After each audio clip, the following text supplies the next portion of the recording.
अस्सलाम वालेकुम गाइस। तो मैं आपका साथी दोस्त सलमान अहमद शानी। तो आज मैं आपको मैथ का चैप्टर नंबर 1 सेट समझाऊंगा, वो भी छठी क्लास की। तो हम चलते हैं मैथ की तरफ, लेकिन आपसे एक रिक्वेस्ट है कि आपको ये वीडियो पूरी तरीके से देखना है। जो समझ में आए वो आपको समझना है, और जो ना आए वो कमेंट में पूछना है, और जो सवाल हो वो भी कमेंट में पूछें, और जो गलती हो मुझसे वो भी कमेंट में पूछें। अब चलते हैं सेट की तरफ। तो आप देख रहे हैं हम यूनिट नंबर 1 सेट पढ़ रहे हैं। अब हमारा सवाल ये है कि सेट को कैसे लिखा जाए। अब हम आपको बताएंगे कि सेट को कैसे लिखा जाए, और नीचे सब ऑप्शन है वो हम आपको बताएंगे मुकम्मल तरीके से, जैसे कि आपको समझ में आ जाए। पहले तो हमें इस निशानी से सेट के रुकनों को जुदा करना है, और दूसरे नंबर पे हमें इस निशानी के अंदर लिखने हैं सेट के रुकनों को, और तीसरे नंबर पे हमें सेट के रुकनों को छोटे इंग्लिश अल्फ़ाबेट के छोटे अक्षरों में लिखना है, जैसे कि ABC, यानी आगे भी Z तक इन्हें ऐसे यानी कि छोटे ABC में लिखना है। और चौथी नंबर पे है कि इसको हमें ज़ाहिर कैसे करना है। इसको ज़ाहिर जैसे कि ये उसका उल्ट है, उसके रुकनों को छोटे ABC में लिखा जाता है और उसको ज़ाहिर बड़े ABC में किया जाता है।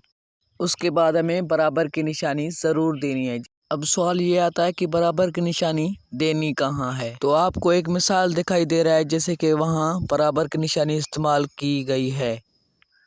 अब हम जाएंगे कि सेट को रुकनों को सेट के अंदर कितने दफ़ा लिख सकते हैं हम। तो हमें मैथ बताता है कि हम सेट के रुकनों को सेट के अंदर एक ही दफ़ा लिख सकते हैं, हम उन्हें बार बार नहीं लिख सकते। जैसे कि हमारा एग्जाम्पल है पाकिस्तान। तो पाकिस्तान के लिए PAKISTAN, तो इसमें पाकिस्तान में 2 बार A आता है। तो हमारा जो C है, C बराबर है उसमें एक दफ़ा ही A आता है। तो हम A चाहे आखिर में दें चाहे पहले दे, वो हमारा मर्जी है। सेट में तरतीब का कोई भी फ़र्क नहीं। तो हमारा मिसाल नंबर 2 है प्यूपल, PEOPLE। तो हमारे प्यूपल में P भी 2 बार आता और E भी 2 बार आता है।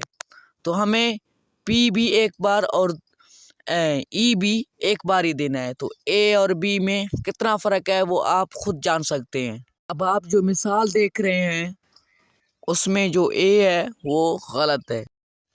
ये क्यों गलत है? क्योंकि इसमें जो है वो जो ज़ाहिर करने वाला निशानी है वो हमें बड़े ABC में से देना है।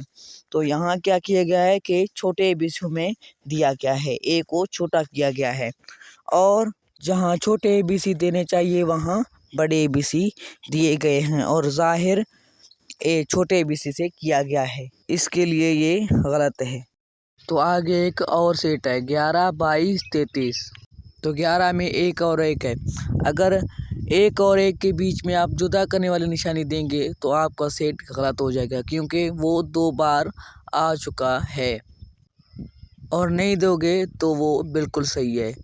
और 22, 23 भी ऐसे ही हैं, हमने इन्हें जुदा नहीं किया है, इसका मतलब है कि ये एक दफ़ा ही आए हैं। अब हमारे जो आगे मिसाल हैं 4, उनमें हम आपको बताएंगे कि ये गलत है कि सही। मिसाल नंबर पहला है कि बकरियों का झुंड। ये बिल्कुल सही है, क्योंकि बकरियों के झुंड में सिर्फ बकरियां ही होती हैं, इसके लिए इनका सेट बन सकता है।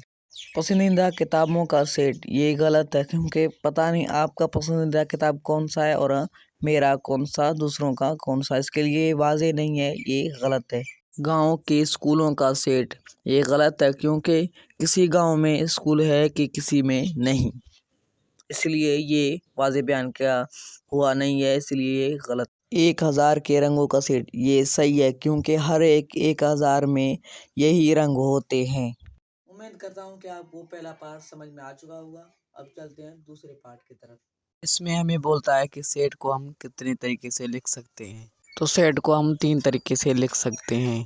पहला बयानी सूरत, और दूसरा जदवल सूरत, और तीसरा अलामती सूरत।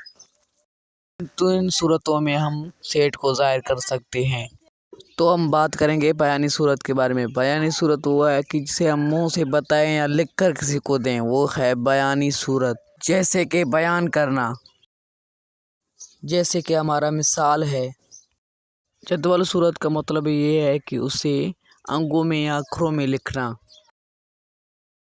جیسے کہ پہلے ہم نے بیانی صورت میں اور یہاں جدول میں لکھا ہے ایسے ہی۔ اب علامتی صورت کا مطلب ہے کہ اسے نشانیوں میں لکھنا۔ اب یہ 10 تک انگ ہیں، انہیں ہم نیچرل نمبر کہتے ہیں، اس لیے اسے n سے ظاہر کیا جاتا ہے، لیکن ہم اسے a کرتے ہیں جیسے کہ پہلے جدولی صورت میں ہے اور پھر علامتی میں۔ آپ کو دکھائی دے رہا ہے ہمارا مثال۔